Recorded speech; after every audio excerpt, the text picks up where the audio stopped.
So that leaves the question right here, Trex, is you kind of know, all right, we picked Nolan. We're probably going to have to give up this Phoveus. We didn't ban it out. It's going to be taken. So if you're Onic, how do you build around this to go ahead and kind of go against a counter already against the Nolan? I mean, you have a few options, right? You could go for the old, like, overload strategy. You can go for something that maybe heals you up a bit, go for maybe the more sustainable roamer, something like the Raph, or you go for something, I think the Diggy could fit here a little bit against the Gwen, against the Matilda. If AP Bren wants to even huddle down more onto CC, it could be an answer, but it's definitely something that could get slotted last here. On the side of Onic, though, I think anytime going against Phoveus, another good idea is just try to muscle down on it in the early game. Try to slow down Phoveus as much as possible, because if he has a rough early game, it can really kind of push him back into the super late game comparative to the rest of the heroes. Yeah, and with that, Brody's going to be taken out, a hero that is traditionally the matchup against the Bruno, right? This time around, it's taken out. We know how the statistic played out up to this point, so that might go ahead and just be like, hey, Onic, we're okay letting Super Marco possibly just play the Claude again. You know, go into that matchup, deal with that. But then the other thing, too, is what do you put in the mid lane? Onic, do they want to put Sans again on this Novaria pick that has worked for him so well through the course of, you know, just M5 alone? But real quick, too, looking at the Matilda comparison between Keyboy and Ogwyn, how's this looking, Trex? I mean, right now, Ogwyn with an 80% win rate on the Matilda on the side of Onic. Keyboy with a 66.7. But honestly, Onic hasn't been favoring the Matilda as much as a lot of other teams. Overall, KD Ogwyn sitting at #1. I mean, it's a tough call to make. It's interesting, too, because I'm not sure where he lies now in terms of KDA, but remember where Ogwyn was sitting. He was at the top, right? Number one. Number one, I think it was an 8.8 back before we got to phase of knockouts 2 here. So really that Matilda comparison alone kind of, you know, lines up with that. Now, once again, the Claude was banned out. Where does this leave Super Marco even for the gold lane against the Bruno matchup? The only hero I can think about right now has to be, you know, the carry and the Beatrix, right? Those two heroes are still up for grabs. The Khalid gets chosen first. They know that, well, Ixia could be a very good choice Matilda as well. With the Matilda, you're right. Oh, we saw that combination. Yeah. Literally just yesterday. It was I think yesterday. it's a given right here, Game number 5, I believe, right? Against you soon. But you can really see for Onic here, it's really strange usually to see a Brody ban when a Terizla is already picked up, right? Yeah. I think they know that AP Bren want to go for offense is the best defense kind of route. They want to dive in, and when they do dive in like that, penalty zones will be used in a defensive manner, and that's when the Brody can actually free hit. So it's actually a good read, in my opinion, by Onic to ban out the Brody, ban out the Claude as well, take any sort of maneuverability away from their gold lane. Like this pickup, Lilia gets locked in, another hero that has been making waves up to this point, just how much damage you can do. It's nearly up there with Novaria and Valentina, of course, and then the Tigreal to cap it off here for Onic's lineup. All right, so they have a few answers with the Tigreal, right? They're able to possibly mess up the Khalid here during those sand guards, during those clinch moments. Another thing, a great way to stop Phoveus is to lock him down for enough time that he doesn't even have time to pop the Demonic Force. And the amount of damage that Onic is bringing to this game, anyone that gets caught in that implosion could easily be taken out. They have huge damage from Nolan, huge damage from Lilia, huge crit damage from the Bruno. This is an aggressive composition right here. Will it scale, though? Like yes, it scales, but is it too all or nothing? It's a good question, right? Oh, whoa! This was a pickup that, you know, our old good buddy Renmar was hoping for yesterday. It's going to be high noon here, right? Clint locked in, yeehaw. Super Marco, this is a hero that he loves to pick up. We saw this even back in ISF. It was played with the Claude a lot of the time. So it was either those, and they kind of cornered him into this pocket. He picks it up now in this first game. Even in SPS, right, we did see the Clint start to be very popular amongst, for sure, Mr. Marco. Me and Leo even gave him the nickname Sheriff Marco whenever he's on the Clint. So Sheriff Marco's in town. Sheriff Marco's in town. So I think, honestly, it's a great pick. I mean, it's an okay pick. The Ixia is decent, but what it can do is it can kind of kite back with that second skill. If the Nolan's coming after him, it does have some abilities of that, the heroes that are trying to dive onto it, to where Ixia does not have that. So maybe that's going through the mind. Going through the mind or not, we're going to be loading up into the land of Dawn. Once again, game number 1 here, the upper bracket final. The team to start the lead here will have the momentum. Welcome It's to Onic Mobile versus AP Legends. Bren. As we take a look at these early rotations here, Kyrie going to be on the Nolan, who has been constantly banned out. And when it's been locked in, teams have had to come up with an answer against it. Does AP Bren have that answer? They might. There's no other reason you would actually leave the Nolan open unless you already have some countermeasures against it, especially when you're up against Kyrie. Keyboy, very early on, going to be chunked down already by AP Bren. And this is what Onic will have to deal with the entire day. Every time AP Bren gets a small win, you can hear a big, big reaction from the crowd. All right, taking a look at some of the emblems. Does look like Sans is going to go for a little bit more utility there, get some movement speed, get some cooldown, but Boots building pretty aggressively, building sustainably, going for some spell vamp there, could be the answer. So far, we've seen the Khalid with so much damage, and we've seen the Khalid actually win out on top of the Terizla recently. It does become a little bit of a skill matchup, but Flapteezy with the movement speed doesn't have to pick up the Boots here, and he can still probably outspeed Boots here. So definitely going to be interesting the way that this EXP lane pans out overall. I'm excited to see how it works. And hold up, so wait, it is, we completely looked over this. It is mid lane Phoveus. Yeah. Yeah. You know, again, when that Khalid was locked in, we didn't really point it out, but I think a lot of people at this point, they're so used to Few just being like, all right, I'm going to throw a Fredrin in the main lane. Hey, I might throw the Phoveus there, and they make it work usually, right? That's one thing, again, when we talked about both these teams, the capability to go ahead and just channel that hero pool, bring something surprising out, or make it work is what gives them that advantage in a lot of these matches. And again, considering this is what AP Bren loves to do. Go ahead and focus on these objectives. Penalty zone onto the back view. Now Demonic Force ready. Kalteezy picks up the first turtle. Oh! Raging Sandstorm from Flapteezy as well to claim first blood and a double kill to start things off in game number 1. So before the point that I'm about to give was already shown, having the Phoveus in the mid lane, especially against the Nolan, overall just feels like such a smarter choice than putting it into the XP, because you get to just follow the Nolan around. You get to always be there in these team fights. You get to rotate. So I think it is such a smart maneuver to stick this on to Few. Sometimes it's more of a, oh, we just have to put it there. But I think honestly, this was the plan from the start. Interesting fact here as well. Guinevere and Matilda combination. It's been picked 6 times, but the win rate for M5 is 83%. That is a strong duo, if you will, between the heroes, right? The way they interact. Look at this already, the aggression from Ogwyn. I mean, it's essentially a guaranteed knock-up for the Guinevere. You hit the Circling Eagle, Guinevere just travels around with you. Let's say you knock 2 up. All Guinevere has to do is pop the Violent Requiem, and you don't even have to land your Spatial Migration or anything like that. So definitely works out well. And then all of it just pairs so well. The whole mid-net lane of AP Bren just complements each other perfectly right now. Again, that's one of the strengths there as well. Having the Nolan, you have the Fracture, it can help you get out of some of those landing spatial migrations, but still the pressure. Whoa! Requiem into the Spatial Migration, into the Demonic Force! That's an implosion by Keyboy, a flicker to the wall. A Demonic Force again for the side of AP Bren to find a kill. Sans not gonna be caught in another Spatial Migration. They're styling on Onic in the 4th minute of the game, stealing the purple buff away.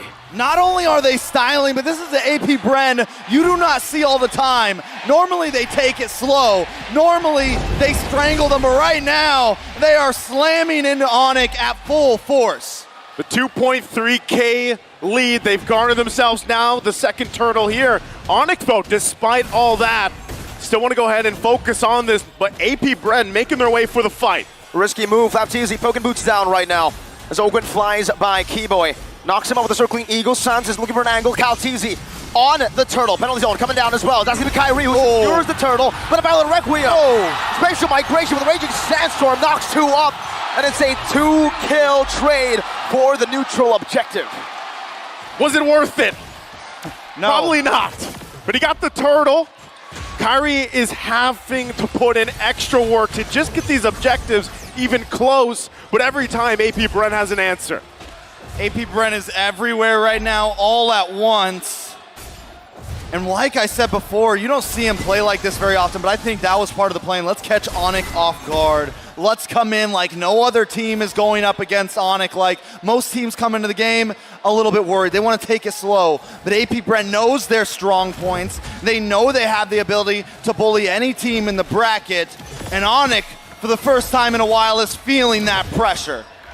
Again, as they put the pressure in the jungle. AP Bren wants to work around this lead. Real quick, items, how's it looking here, Trex? So far, the main thing I want to point out is into this gold lane. Neither of them oh, wait a second. Another penalty zone into an implosion right now. Comboed in together with a guiding wind. They're able to get out, but the Violent Requiem once again comes down to turn things around. Hugh getting one final shot to the bottom force. Kyrie dashing away, but Hugh is inevitable. San's getting gunned down by Sheriff Marco. 3 for 0. 9-0 at 6 minutes in. What is going on? The Hive is buzzing, and Onic is having trouble keeping up. Back to the items now. Kyle Teasy is on fire, 4,300 gold. He's got almost a full 2K gold leader, a 1.5K gold lead over Kyrie right now. Kyrie has only gotten in the Hunter Strike. On the side of Kyle Teasy, we've got the Dreadnought. We've got the Molten Core getting started. I mean, it is becoming a problem. So let's think about it here once again. Given the fact that AP Bren heavily in the lead right now, most likely we'll be able to just secure this turtle as well. The third one of the game. It's better for Onic just to wait, buy time, get to a point where you are online. Kyrie has struggled for the majority of this. Sands needs a couple items as well in this Lilia to help pump out the damage. And with that, the next turtle's taken here for AP Bren. And they go right for the purple buff, but Kyrie does not get it this time. Kyle Teasy. He's feeling a CW now. In that goal, gonna be dove on. He doesn't even need Kyle Teasy to jump on him.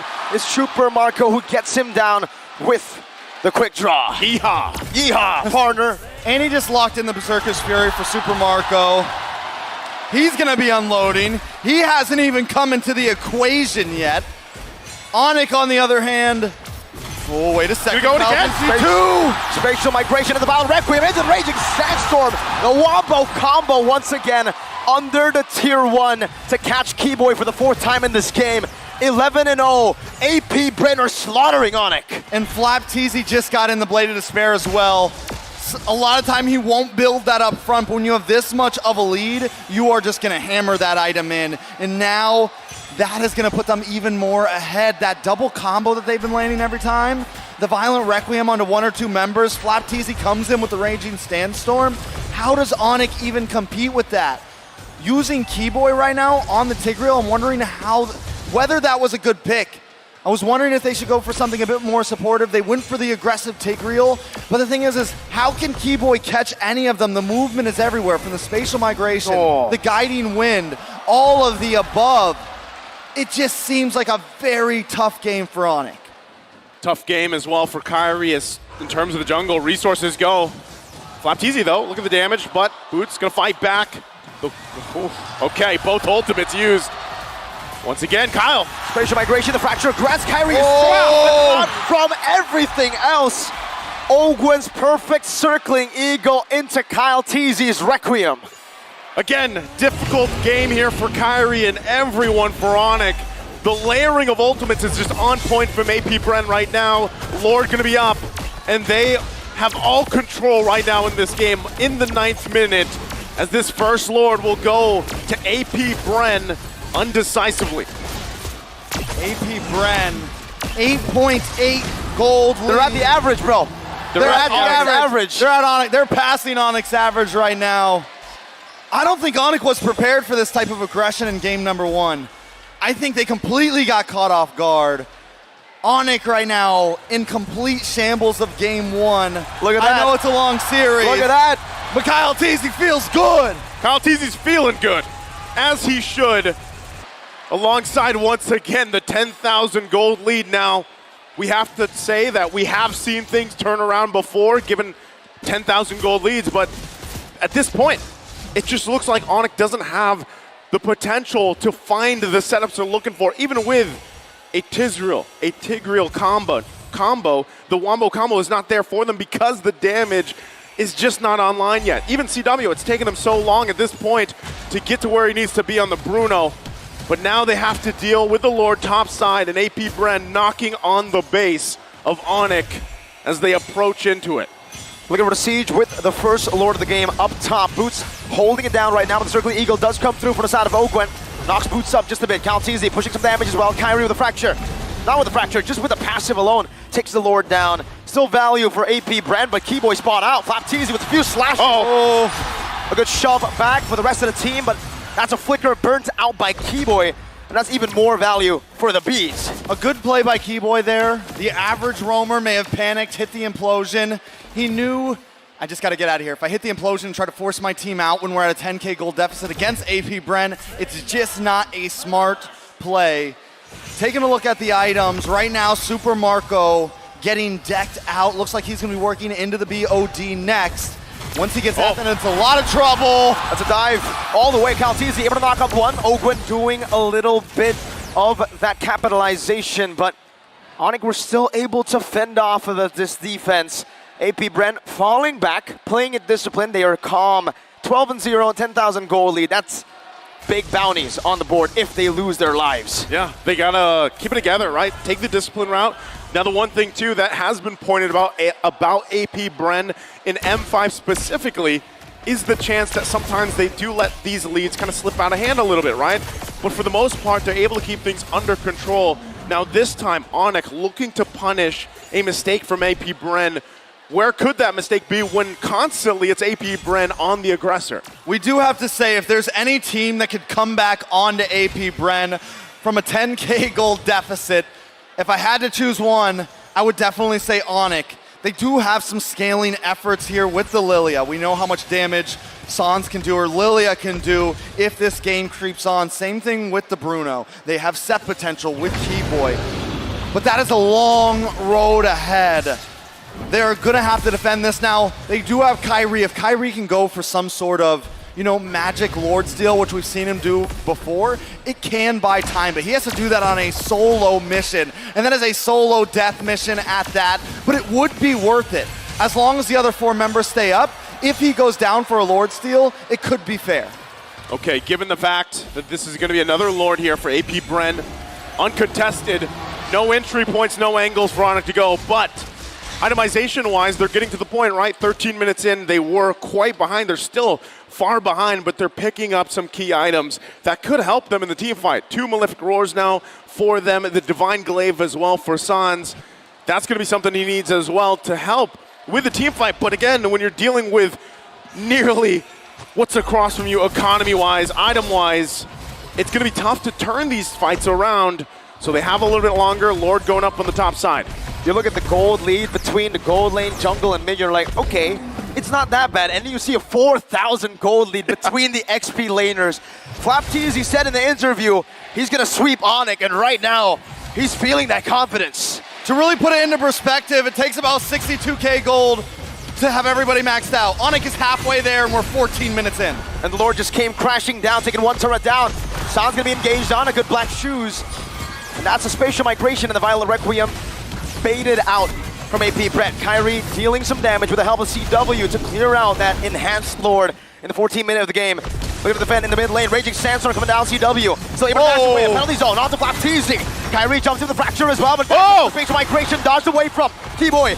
Two back. No implosion just yet. He already used it initially, and it's not enough CC to lock any of the AP Bren members down. Hey, that held it together. Onic stays in the game a little bit longer. The way that they juggled that as well, back and forth, didn't lose a single member, honestly, is a miracle in a sense. Onic able to kind of juggle all of that damage, use the skills correctly, and nobody went down. And this is at a 12,000 goal. Oh! Big shove over Raging Sandstorm, though. Not going to be able to catch anyone. Boots in the back line, finds the penalty zone. Oh! 4 members almost turning it around, bring it back. So Marco, grenade bombardment to poke them down. One more shot might take CW out, and he dashes out of it, slides out of the range. Still AP Bren, you're seeing it happen, right? The further the game goes, They got to respect this damage now from Onic a little bit more, right? We talked about the key items being picked up, the Malefic Roars, the Divine Glaives, allowing some of this penetration to go through now. It's happening here, but still, there's quite a disparity amongst the lanes here, the roles. All right, so taking a look back at these items, CW still trying to bide a bit of time, but he's got the Malefic Roar in now. So he's got 3 items in. He's able to actually punch a nice bit of damage. We saw how fast he can melt down the Lord. Honestly, at this point, AP Bren was testing the waters in a sense of, can we end the game without a Lord here? Can we do something huge here? No. I don't think they can at all. They're definitely going to need the Lord, which means they need to wait a little bit. They can't try to force this. If they do and they get caught in that bottleneck, Onic could catch them off guard.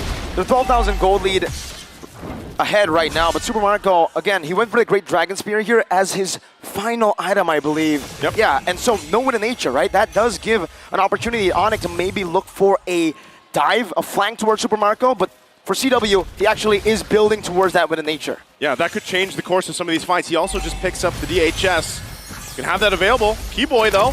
Caught in the circling eagle into the Vile Requiem, into the space of migration, and it gets melted down, taken out. That's an unstoppable record for Flapteezy. AP Bren pushing their lead even further, catching Onic once again, and picking up, this time still, an enhanced Lord. Becoming a little bit of a problem here. Onic still on the back foot, and I'm talking waves coming in from every angle. If they can pull off another defense, they've got 17 seconds until Keyboy is back up. He was very important to defense. Whoa! Black Shoes barely in time. Flapteezy able to flicker out with the pink sand guard as well, but the demonic force comes down onto the base. AP Bren have dealt with 2 base. CW's low, very low, forced back, still not dead though. Keyboy respawning back in time, but AP Bren will have an enhanced Lord up top, marching down. You know, there's something really important we got to point out here.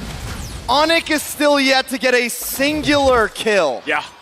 Kyrie has not found anybody. What is going on right now? Lord encroaching in. This is a big one. AP Bren looking for an opening to get an initiation fuel. Getting the shield with a photo as well from the side of Ogwin with a guiding wind. Now Flapteezy to be poked down by Sans with the Gloom's Spew. Caught off guard. Has the Winter Truncheon. Has the guiding wind. Gets out. 3 base turrets and AP Bren decide we're out of here. They're out of here, and Onic still looking for a kill on the board, and even a turret. They have no space to work around with right now, but one thing's for sure, they're fighting. Their base is fully exposed, but the damage is getting there. Once again, they're working towards it. Kyrie onto his next item as well. But again, how many times can you let that happen? How many times can you defend against that Lord pushing in now that your base is fully exposed here? The gold lead has bloomed to nearly 16,000 now for AP Bren. Flapteezy still having that immortality will be fine, but once again, it's kind of the waiting game, right? They're going to wait nearly the 1 minute for the Lord unless they can get a pick off. So it took about 5 minutes for them to move from 30K gold to 44. So for them to get to that point where the gold doesn't matter anymore, we're talking about at least another 5 or 6 minutes. Can Onic last that time to where then it just comes down to plays? Then it just comes down to the movements on the map. Circling Eagle coming down onto Keyboy, knocks 2 up. It's Kyrie and Boots right now, and they're looking for a re-engage. That's Flapteezy, who's able to steal away the orange buff from Onic. A retribution used up, but it's going to be back on time for that Lord. Let's go ahead and think about the possibility here of, is there a chance that Onic can actually get in position to possibly steal a Lord at this point, right? This is, Black Shoes baited out. Flapteezy taken low though. The demonic force is ready. Fuel decides to go. Fighting tackle out. Flapteezy only losing immortality. Sounds gonna be able to kite away for it now. Kyrie's waiting in the midst. Fuel coming down. Keyboy with a lot of damage, with a whole lot of CC lockdown. Kyrie tries to shut down the fracture as well. Sans still able to kite away. Flapteezy looking for one final hit with retribution. Slows him down. Sans pops into Black Shoes. Flapteezy not able to dish out enough damage, and Sans gets out in time. Boots still alive. Onic still alive. 1 for 1. My goodness. they're on the board. Finally a kill on the board. 1 for 1. But honestly, that is a win for Onic. A trade at this much of a deficit. 10K more gold is what Onic needs here. But you asked if they could go for the Lord. I think at this point, it is definitely possible because AP Bren has hit their peak in power at this point. Onic is only going to continue to go up as they get more items in. Everybody's essentially decked out on the side of Bren, and we're already seeing Onic start to contest. CW's back. Flapteezy now. Only now is he starting to march into that Lord Pit. Keyboy's trying to reset it the best he can. Topside wave still coming down onto Onyx base. They need to be able to do that housekeeping. They're going to have to deal with these waves. Meanwhile, AP Bren going to keep the Lord less than half health for now. They're going to send CW back to deal with it. Flapteezy also putting the pressure. Onyx going to run back. Ogwin using the Circle Eagle, but nothing can happen just yet. Kyrie, though, he's got to get out as well. But the Lord, 20 minutes in, CW had to move up top. They had to send him down. Not a whole lot they could do there. Maybe switch over to Boots, but they want that engage. They want to try to give Kyrie enough space, and I get the idea, right? CW, yes, he's their damage dealer, but I don't think they were going for a team wipeout or anything. They're going, let's buy time. Let's get a moment where we can CC everybody and Kyrie can steal the Lord. That was denied. Taking a look at the items, everybody on the side of AP Bren is decked. Can Onic defend this, Mirko? Not too sure about this, man. I mean, 13,000 gold lead for AP Bren, but like you said, the later the game goes, Onic will make that gold lead irrelevant. Kyrie's dealing some damage. They're actually holding out the waves. Yeah, with that too, Super Marco is going to pick up the Wind of Nature for this fight. It comes down to this Lord push as both teams poke back and forth. Winter Truncheon already used up by few. He swapped into Immortality right now. CW to be brought back to the team right now. Is a Raging Sandstorm.